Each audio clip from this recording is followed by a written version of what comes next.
We hope it's okay that we record. All right, you're on. Well, this is very exciting. Welcome everyone to our first ever cross-state high school redesign virtual community problem of practice. We are so delighted to be here and so delighted to be able to share wisdom today with Miyamura, in a few weeks with Rocinante, and we're just getting the ball rolling. This is just going to be the norm. So really excited about it. I'm going to do just the slightest bit of framing, but before I do that, we're going to try to get a sense of who's in the room. So how are we going to do that? Well, we have pictures. Can they see the same pictures that we see? They can. There's a little command up on the right where you can scroll through. You can also click on the Manage Participants at the top of your, or bottom, depending on where it's populating on their computer, to see who else is participating. I can try to go through. That is what I was thinking. That's what we do when we do our synchronous sessions with class, is Amanda's going to kind of go through the boxes, and then whatever box she's on, we can introduce ourselves, and then we'll get the show on the road. Well, we're going to start with T. Hall, and my apologies. That's how you're coming up. So. Oh, that's okay. So, I'm Tammy Hall. I'm an assistant principal at Miyamura High School. We have our team here that will be taking turns presenting. Do you want me to introduce the team? Go for it. Yes. Okay. So, and they can introduce themselves before they present, but we have our high school redesign team and members from that. We have Nancy Post, who's our career advisor, Lavini Campbell, who is an instructional coach, Yulia Nichols, who is a math teacher, myself, Mr. Jack McFarland, who's our principal, and Mr. Tyne Hayes, who is an art teacher, and Miss Carrie Lovato, who is a director of curriculum and instruction. Thank you, Tammy. Welcome. And then if you go back, I don't know how they are on your screen. Are they the same as this? They're a little different. Oh, so I'll be quiet and you'll just. You're fine. I have an L.A. Davis. Okay. L.A. Davis is up. Maybe. It's not going up. We can go to the next. We have an L. Curtin. So I don't know if you know the last names that you're able to like pop. Tom. Hello, I'm Lori Ann Curtin. I'm from the New York State Education Department. Thank you. Welcome. Thanks for joining us this afternoon. Thank you for having me. I'm able to stay on for the first half of the meeting. We're happy to have you. Thank you. Greetings, Tarek White, Ohio Department of Education, Ohio 8 Liaison, Center for Continuous Improvement. Welcome. Welcome. Thanks. Who else is in the room we haven't heard from?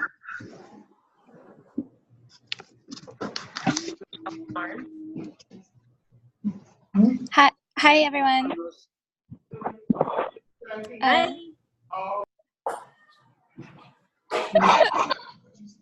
Who's sitting in for Larry? That would be Bernalillo, right? Yeah, this is Larry. Can you hear me? Hi Larry, yes. Hello, you've got Larry, Lisa, and Julia straight. Thank you, Michelle. And you got Robert. You have Robert Lang. And we have Anthony Rodriguez, CTE coordinator. We've got close in pronunciation there, Anthony Rodriguez. Thank you, though. Thank you. Thank you for correcting that. And this is Mindy Pettiface. I work with Anthony at Universal Charter Academy. I'm the data manager. Welcome. We have El Fussel, who is unfortunately she can't get her audio to work, but he. I apologize, I'm not clear on the name, but it's Director of Academics in Tangipahoa Parish. Louisiana. Okay, I butchered that name completely. My apologies. You have the Illinois CBE team is also on. There's Bonneville High School is on. They don't have a mic or webcam on this computer, so they apologize. Anthony Rodriguez. High School. Hi, Peter and Rocinante High School. Thank you for coming. Robert Lang, Mr. Brown, Capitol High School. Thank you so much, Capitol High School. Hi, I'm Nicole Ellis. I am with New Beginning Schools in New Orleans, Louisiana. I'm the redesign coordinator for Kennedy High School. Hi, Nicole. Hi. Is there anybody we didn't hear from before we go to our design challenge? This is so exciting.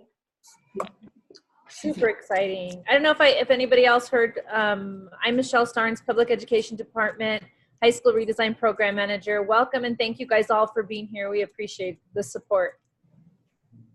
Thank you. Okay, and so I know our high school, our team that is presenting is a little nervous. So without further ado, we are going to be turning it over to them. But I just want to walk us through what our hour is going to look like. Great to see so many people that were able to join us. We are going to go right into the design challenge, and we'll leave that to Miyamura and their team to talk about. Their presentation will probably take somewhere around 20 minutes. Then they are going to invite responses from the greater group. And we'll probably have about 15, 20 minutes for those responses. And then we're going to close, and then we're going to talk about our next opportunity and re-invite folks who may want to apply to share. So without further ado, Tammy, I'm going to turn it over to you and your team. Okay, great. All righty. So I'm going to skip. That's their school bell. Okay.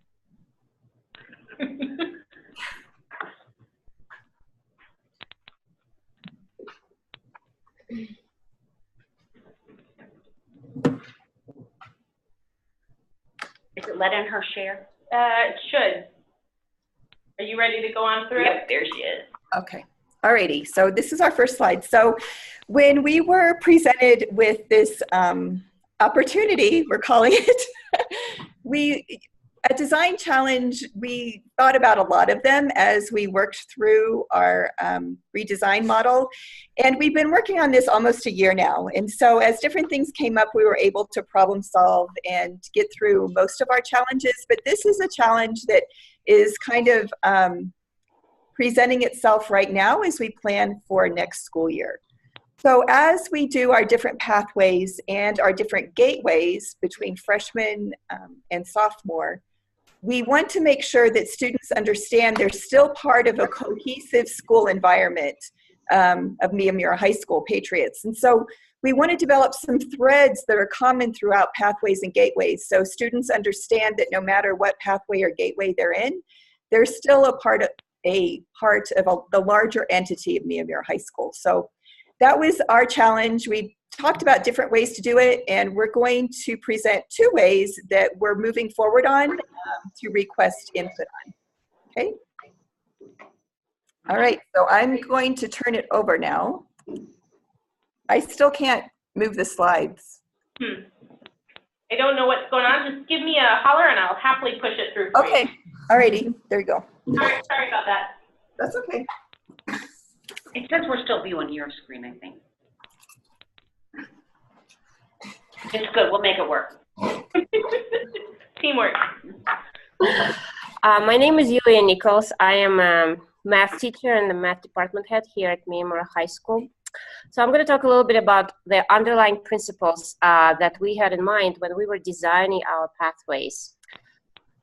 So when our freshmen enter the high school, they go into gateways that will next year open up into pathways. We wanted to make sure that it's clear to all of us and the students as well that freshmen are not locked into a specific pathway. No matter which gateway they are in, they can still select a different or whichever pathway they desire.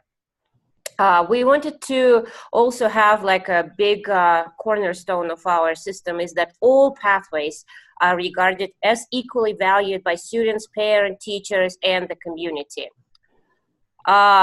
All our pathways will prepare students for success in college if they would like to pursue the college education after the high school. We do not want the pathways to be in any competition with each other. And as far as our projects and curriculum design, we wanted to make sure that it will be the relevance that will drive all our projects. And as it'll be discussed in next slides, academic rigor and high expectations will underpin all our pathways. And that's all the expectations that we hope to see when this system starts functioning next year. So I'm going to turn it over to the next slide. It just goes through. Guys are doing a great job. Hi, I'm Lavineet Campbell, an instructional coach here at Miyamura High School. I'm going to talk to you about the expected outcomes of implementing pathways and teams. We want to see an increase of students' investment in education as they participate in interdisciplinary and cross-curricular learning. We really want to see them grow more excited through our team projects. And then we want all students to transition into some type of post-secondary learning, whether it be college or trade school or internships. We want to make sure that we're empowering them to have a clear understanding of who they are so that they can make the best choice for them as they move forward. And then we want students to find high school more relevant to their future goals as they explore possible career options. And again, that's just seeing our projects and seeing their learning being more relevant. So.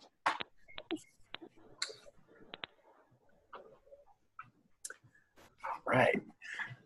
I'm up. So I am Garrett Stolz. I'm a history teacher here. So again, our dilemma is how can we make really interesting and unique pathways within our school, but not lose the unity that we want to have across all of our students. So the first solution that we came up with was to identify what we're currently calling expected student learning results, or ESLERs. Now these are basically demonstrated by students across every single pathway that we have, regardless of they are in a science gateway or a engineering pathway. They are expected to do similar skills and kind of participate and show similar abilities across the board. So there we go. Thank you. So we, as a staff, has identified some common expected student learning results that different departments have highlighted as areas that we want every student coming out of Miyamura High School to be able to do. Those are kind of 4 C's: collaboration, communication, critical thinking, and creative thinking.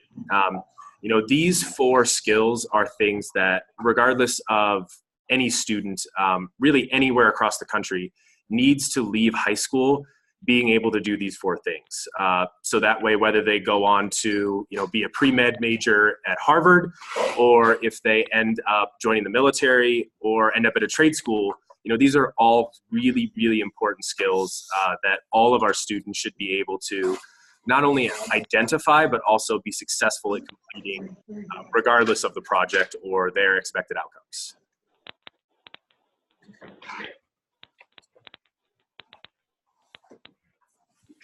All right, my name is Tyne Hayes. I'm the previously mentioned art teacher. So what we did then was we took our 4 concepts that we had and we put it out to the staff and asked the staff to give us input about what they thought these things meant and also what their expectations were for students along the lines of those 4 ESLERs that we identified. So we did this in small group meetings. We did it departmentally. We asked the staff to give us feedback, and then that feedback was compiled together to come up with these definitions. So if you're thinking about critical thinking, you know, this one is, well, all of them are an attempt to create skill sets that relate to problem solving, right? So when we're dealing with critical thinking, I think this one tends to be more academic, and we see the skills necessary for academic clarity, to be able to understand where information is coming from, assess the value of information, etc. So you can kind of read through that list there, and then we'll go. Do I have control of the PowerPoint? Maybe. Which one? Where? Down button? No, somebody else has to go forward. One slide forward. There you go. Okay. Collaboration. Okay, so when we're looking at collaboration, again, this is a task-oriented skill set. And we're looking at the ability of students to be able to work together, whether they're doing an English project or building something, whatever the case may be. These are sort of the general skills that we would expect them to be able to bring to a collaborative process. So again, you can kind of read through those. You know, these are, one thing that you're going to see embedded in each one is technology. Initially, technology skill sets came up as something that we might want to identify as its own ESLR, but upon reflection, we decided that was better probably embedded within each of the different areas that we came up with. So you'll see technology showing up over and over and over again, you know, and that's something that obviously as technology changes needs to be flexible and can progress as technology progresses. So. All right, so that one's collaboration. One more forward, please. Okay, communication. It's up. It's up. That's up. Okay, so communication, this one again, okay, so this one, a couple things that came out really strongly here from the staff when they were discussing this was the ability of kids to self-advocate and to be able to express themselves in a meaningful way when they're so the so communication really, you know, kind of really underpins, and this is something that I think a lot, certainly in the groups that I spoke with, this one came forward very, very strongly as something that they wanted students to be able to have it as a skill when they were leaving our school. So, you know, again, there's a list kind of here of things that we put together from all the different groups who gave their input. And I think probably the biggest one on that list is number 3 there, the self-advocacy. Okay, one more, if you'll go forward, one more. Okay, thank you. All right, and then creativity. Again, this one relates primarily to how to solve problems, right, to problem solving. And so when you're looking at this, you know, creativity can be defined in a lot of different ways, but I think this definition of creativity relates to the skills needed to be able to solve problems and come up with novel solutions. So those are the definitions that we're working with now for our 4 ESLRs that we've come up with.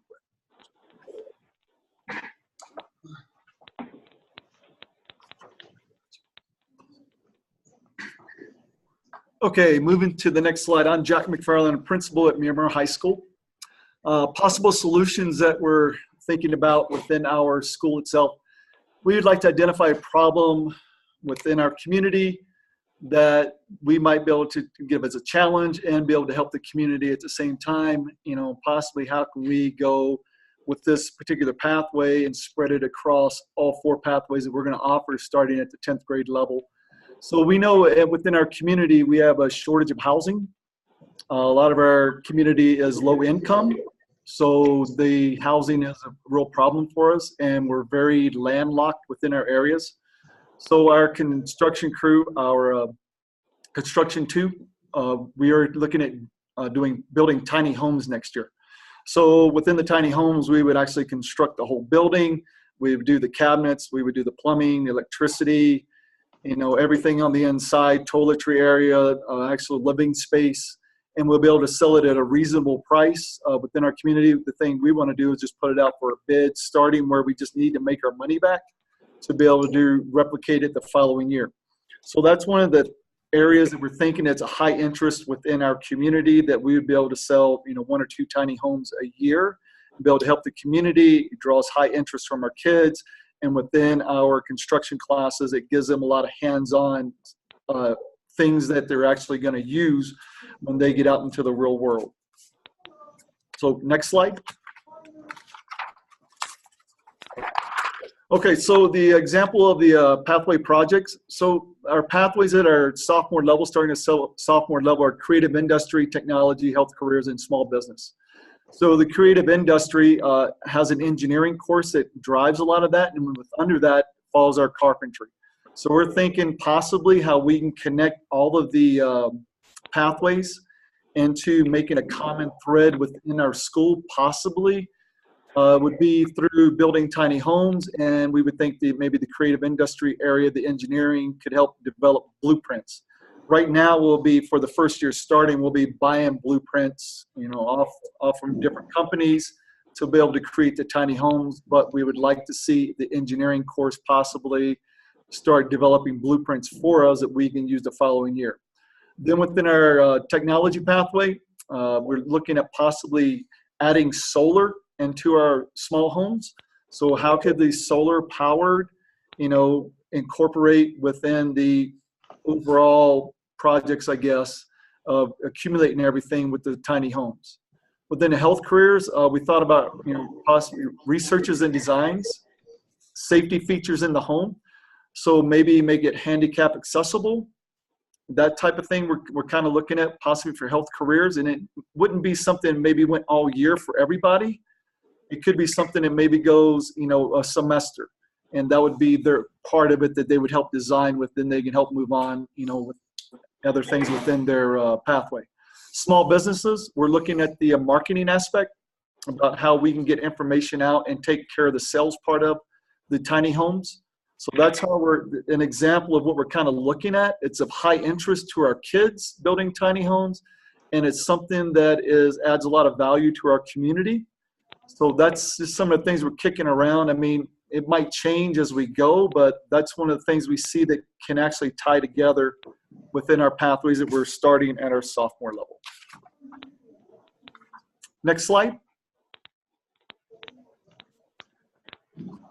I thought Ms. Hall would be coming back up here, but I don't see her name on the list. So I guess I'm running questions and comments. That was a sneaky one, wasn't it? Leave me at the end and I have everything. So that's the end of our presentation. That's called improv, Jack. Yes, it is. That was really good, wasn't it? I have a question. Okay. This is Angelique from Illinois. I was kind of curious as to whether or not your pathways include your core content areas, specifically math. Okay, have you moved away from requiring math as a core content area and they included in the pathways, or do they supplement? Yes, if we can back up a slide.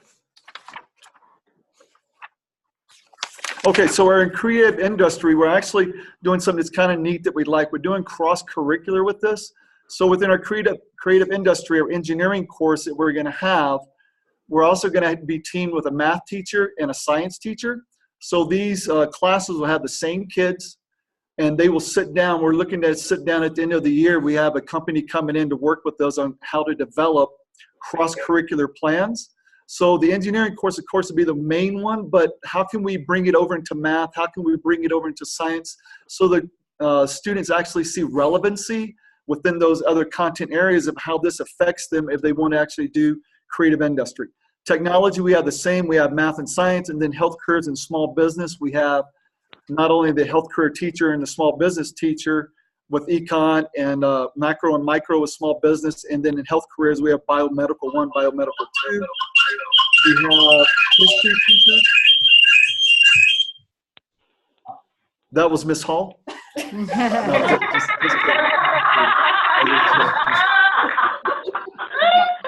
Wow. So our health careers, we actually have them teamed up with language arts teacher and a history teacher. In small business, the same thing, a language arts teacher and a history teacher. And we like that because we're able to spread it out through our contents and not one area is, impacted so much. With our creative industry engineering part of it, we're going to be offering a pathway there. We're actually using a math teacher because they're certified to be able to teach engineering. They actually have an engineering background. So we're going to have them teach within our engineering classes, our technology course. We're bringing a science teacher over to do the computer program that is actually taught computer programming before. So we're pulling from there. Our health careers, our trainer is going to teach the health careers. And our small business, actually our history teacher can teach macro and micro. So we're trying to pull from different core areas also, so we just don't impact one area so much that we have to fire a teacher in another core class to supplement a full teacher within one of the other core classes to be able to help that. So we think we can pull with the FTE that we have, we can pull 3 classes out of math, 3 out of science, and 3 out of language arts to help hold our pathways.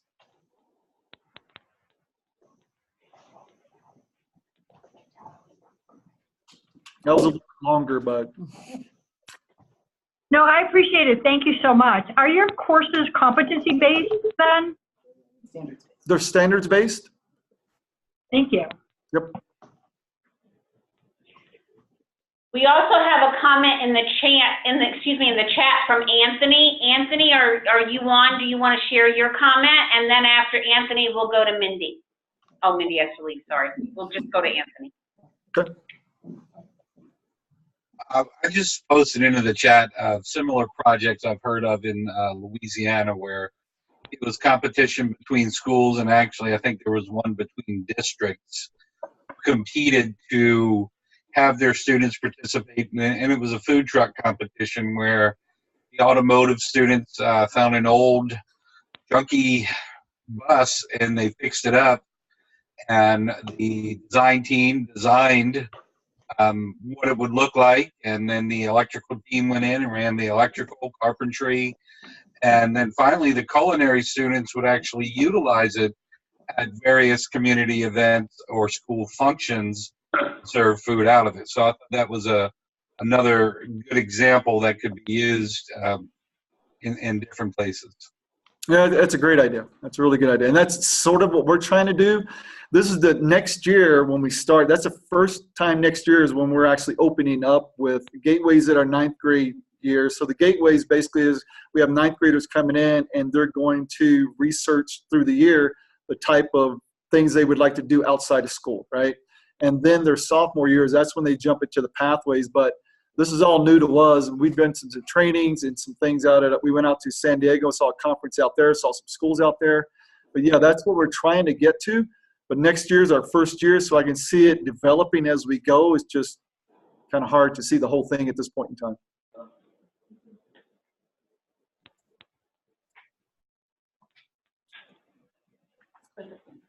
Peter has a question in the chat. Peter Rocinante, in general, do you want to share your question?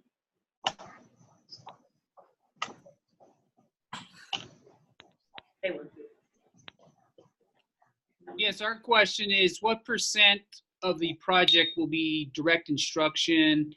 How will you taper to students leading? Could you give it to me one more time? I had somebody else in my ear at that time too. That was Miss Halligan. That was Miss Halligan. Yes, no problem.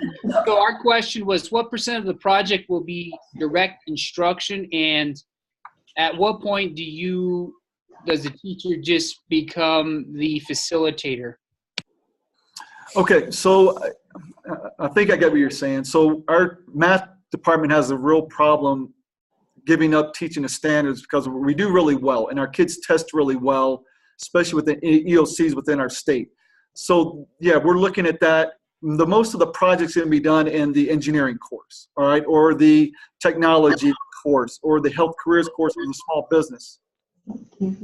So when they start talking to each other, like if I'm the one that does the engineering course, we're going to be meeting with the math person and the science person, and we're going to be looking at the standards that we're teaching every 9 weeks, and the main project's going to be done in the engineering class. But we're going to see how can it roll over into math? How can they use the same verbiage? How can they use the same type of examples, even in science when they start doing their labs? How can engineering roll over into their labs or into the science courses that we're all talking the same thing so they can see how it crosses over? But the majority of it, you're going to have to see it has to be done within the engineering course or technology or health careers or small business. That's where the majority of it's going to be. But we're going to make common planning periods for them next year that they're going to be meeting at least once a week. We're going to have an administrator in there just to make sure any help they need, we're there for help and we can get whatever they need. And our whole budget, when we start talking in the next month, we get a budget at our school, is going to be focused strictly around our pathways. You know, what do we need to make our pathways and make them successful? If engineering needs $15,000 to be able to develop projects, then we're going to give them $15,000 to develop projects. If math needs another $5,000 to help with that, we're going to do that. We're going to do whatever helps make them successful within that pathway, make them successful. But back to your question, and most of the work's going to be done within that pathway course of engineering, or the pathway course technology, which is computer programming, or the pathway course health careers, which is biomedical, or the small business one, which is going to be our micro and macroeconomics.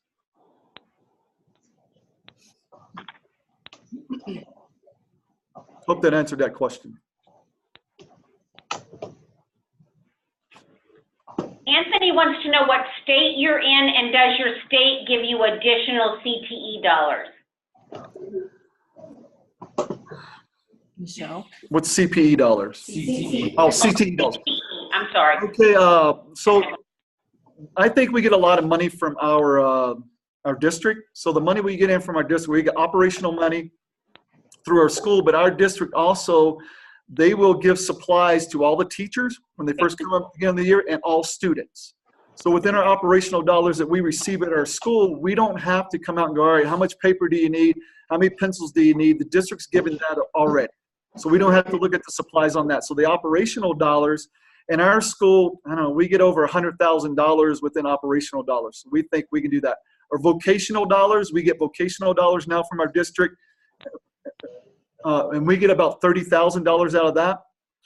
For our vocational part, we get Perkins dollars. I think that was probably hits the CTE part of it. Our vocational dollars, we get about $20,000 to $25,000 a year. And we focus that on one of our pathways that's going to move, kids from our school. Eventually their senior year, our thing is, see, like engineering, we want to go engineering 1 our sophomore year, engineering 2 our junior year. Our senior year, we want them going to the Gallup branch college or doing an internship, okay, to help that third step. And what other type of money do we get? We get we have grant money that our district got us into through the State Department this past year.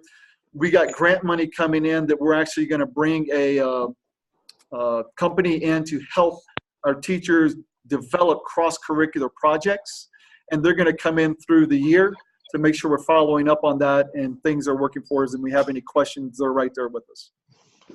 So I think we have plenty of money to go in there and going, all right, what do we need to make our pathway successful? Because to make the pathway successful within our carpentry class of tiny homes, he's going to need $15,000 per home.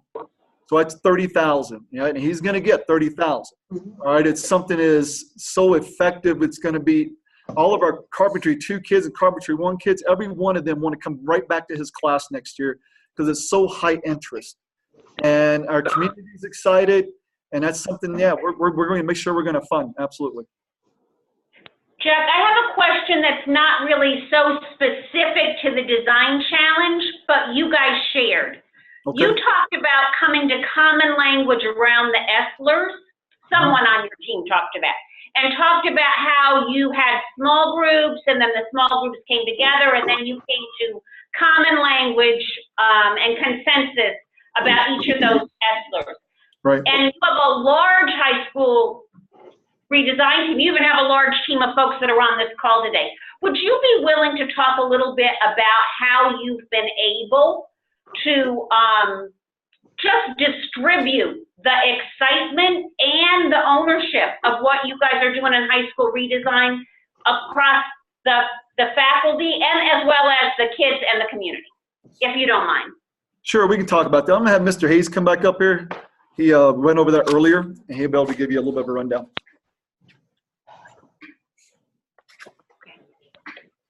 So I guess to begin to answer that question, we started almost right away trying to take information that we were getting as a design team to the staff and getting input from them about what they considered to be important, and also just to share out what we've learned and where we're going.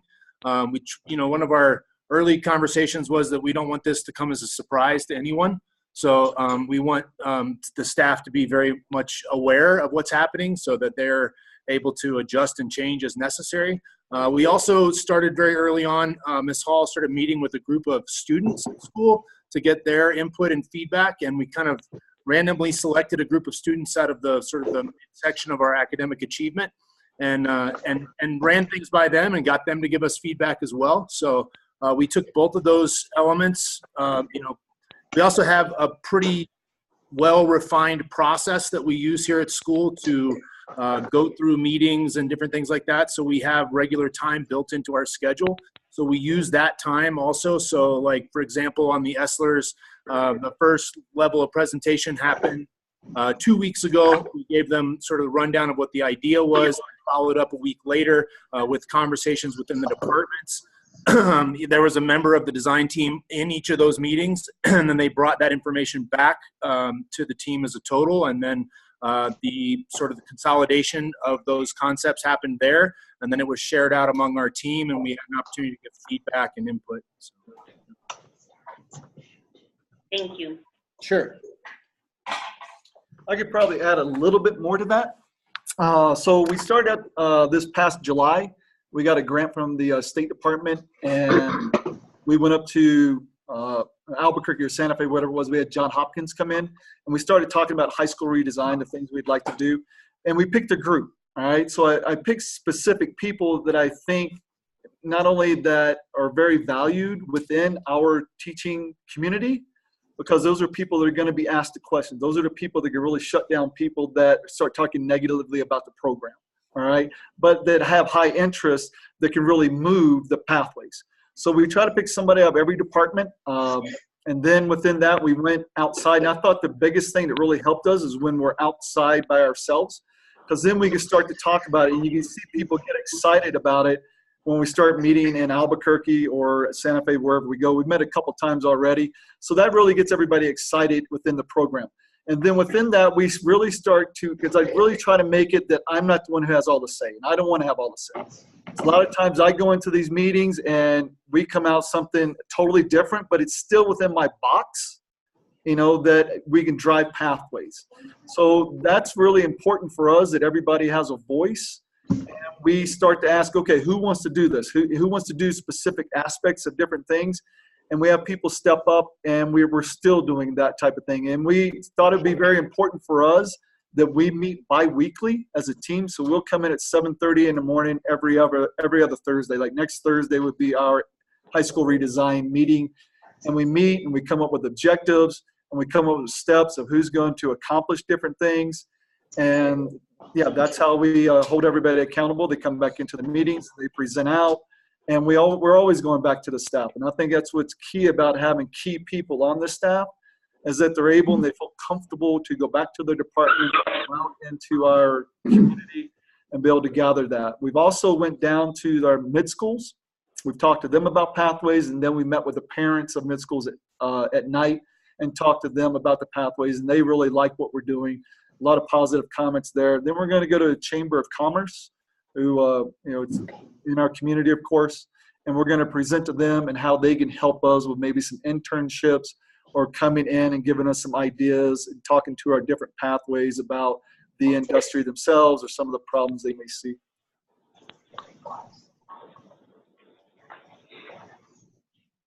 We have one more question in the chat right now, which is, are you going to crowdfund?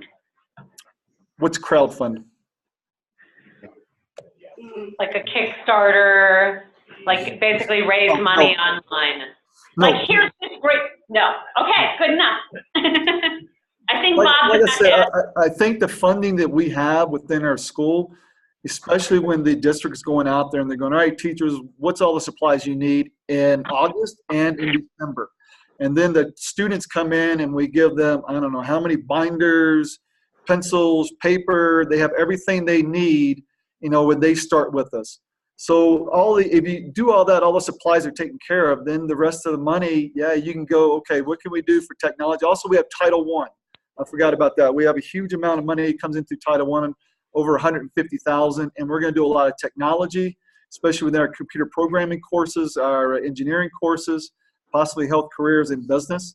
So I think we have enough money that we don't have to do the like GoFund or crowdfund or something like that. So hey, this is Bob Balfance from Everyone Graduate Center, and I just want to give a few shout outs to our Miramar team. The design challenge is really about equitable access to post-secondary pathways. And that's one of the hardest design challenges for redesign, because in the past we haven't really had equitable access to post-secondary pathways. So it's really, I think, very important that you're calling that out and really trying to solve it. And then that you're really building your school-wide activities around sort of pro-social activities, things that give back to the community. It's very important because there's a lot of new research showing that high school kids actually work harder when they think what they're doing is helping somebody else and not just themselves. Right. So that's a nice call. And then just a shout out for really how you guys really model the team concept of redesign. Just even how, one by one you came on to present today was really cool. So I just wanted to thank you for being the most courageous to go first and being a good model. Thank you. Appreciate it. Any other questions or insights to share with our presenting team?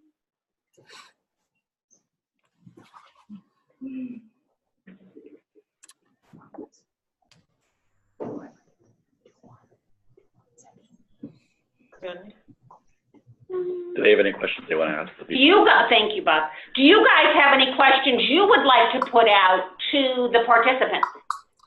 Well, I think one of the questions that we're asking is, how do you connect everybody? We're looking at tiny homes to start with, but how do we make sure that crosses over to all of our pathways? Mm-hmm. Mm-hmm.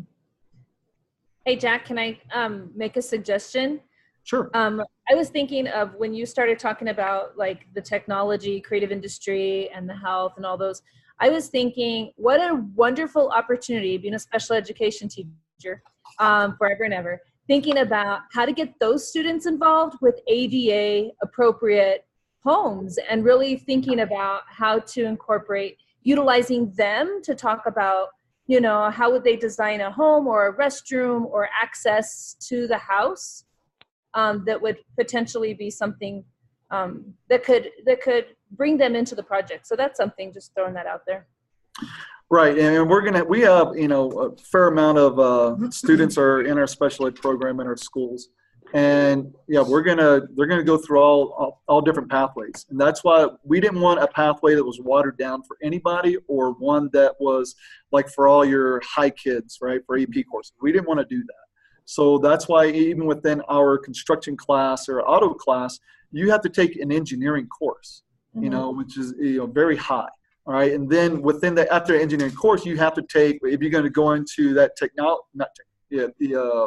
engineering pathway, then you have to go into auto or you have to go into construction. Okay, and if you go into computer programming, you also have to take other different electives that we have selected. You have to choose from those.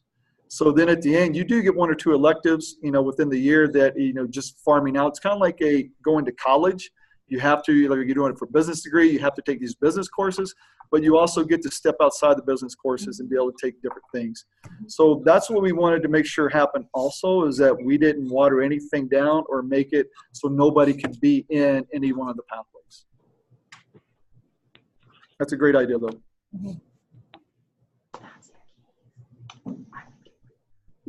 So that's what we're going to work through our first year, is trying to figure out and make, how we can get everybody focused on a central theme within our school that it works through all the pathways. Like I said, if we do blueprints, is blueprints going to take all year? Maybe, maybe not. If it doesn't, then what can the engineering program, what else can they do that is going to be of high interest within our community that is a problem they can attack? And, I think as we start maybe bringing some people in through the Chamber of Commerce, they might be able to help lead us and give us some different ideas. We might be able to do some other things also, because doing blueprints, it might take all year, it might not. Same with, the programming part of it, and all that. My hunch is, though, you have a very authentic context to start, and in real time, because it's authentic and because it's connected to the community and because you have partners and stakeholders and you're bringing in more, such as the Chamber of Commerce, and have ways to get student voice organically in real time. Anybody who's ever built in anything knows you can have blueprints, but lots of real challenges will come along the way. So I think being comfortable in that ambiguity, right? Like having, okay, here's our anchor, right? That we know this is our anchor. We have an anchor project-based learning in each pathway. We have an anchor whole school community innovation. And along the way, knowing that in addition to those anchors, there's going to be opportunities for real, authentic prototyping, designing, learning. That's my insight about what you're doing. And I think it's going to be of high interest not only to our kids, but to a lot of our faculty, that they will get into it and be able to think creatively how they can help support their pathways and their cross-curricular projects that they're doing.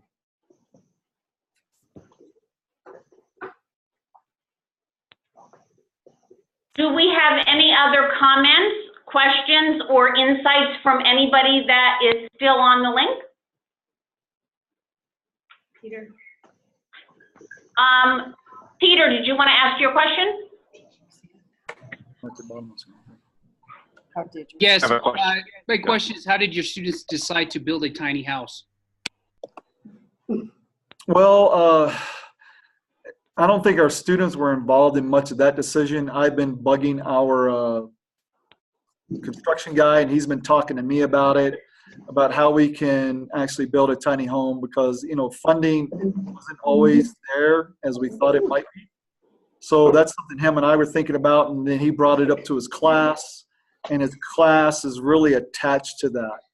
Because it's construction 1 to be construction 2 next year. Even as construction 2, they want a construction 3 class next year, so they can come back and actually participate in this also. So it was just him and I talking, something we thought would be really cool for the kids, because in construction, a lot of things they're doing, like they're just building like small walls, like a 2x4 type wall, running electricity through them, and doing that type of thing. We're going, how can we expand this to make it relevant within our community, relevant to our kids, and we can recoup our money from it, because we just can't waste $30,000 a year and just throw them to the side. So, how can we make all that work for us? So the kids were the ones that, really thought that was really cool. But we have, we're not always like that. Like our auto class, we're still thinking about what can we do that is so high interest for those kids that they will really want to come back to that class. Our culinary arts, we do we go out to the community, and we do what? We do catering. Yeah, we do catering. That was Tammy. Got that one. So yeah, they're doing some high interest things. So that's what we want from our pathways too. We want something that's going to be of high interest. We just don't want study in the book from engineering, or computer programming or biomedical science. We don't want just a basic book thing, because that's just going to drown your program, and nobody's going to want to go into your program. So we want something of high interest that's really going to make the kids want to go to your program, and they find it viable. Thank you, Jack. Do we have any closing thoughts from you? Oh, do we have another one? No, we're good. Do we have any closing thoughts from you, Dr. Valfance, before we move to our next step? Well, can we all give virtually and real just our admiration?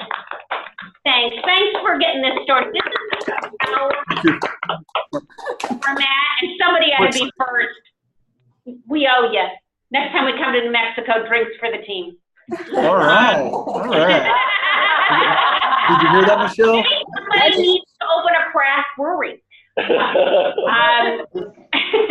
We really do want to thank you. We will make the recording available, and with your permission, Jack, we'll make your emails available so that if folks do have ideas afterwards, absolutely. Yeah, send us anything. They'll have the opportunity to be able to reach out. But again, our deepest appreciation. We're going to go to the next slide.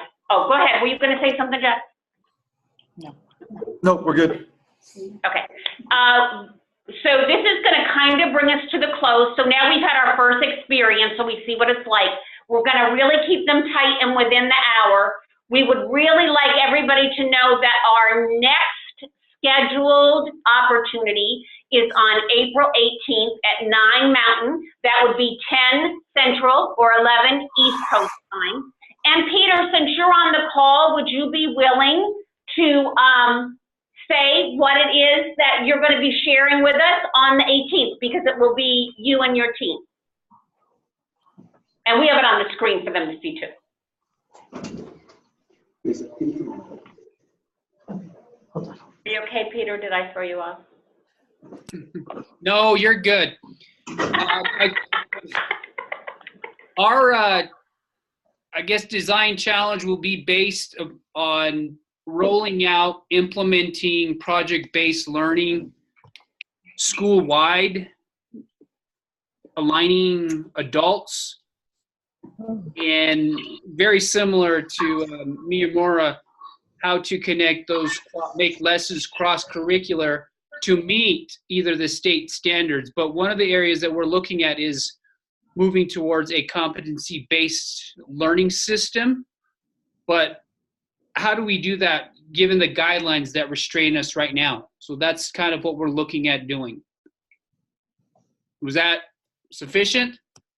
Perfect. It was perfect. So we thank the team. We want to thank everybody that has taken time today to join on the link. It's been awesome. Please remember the wisdom's in the room, and thank you for all you're doing. And bye. Thanks, guys. Thank you. Thank you. Thank you.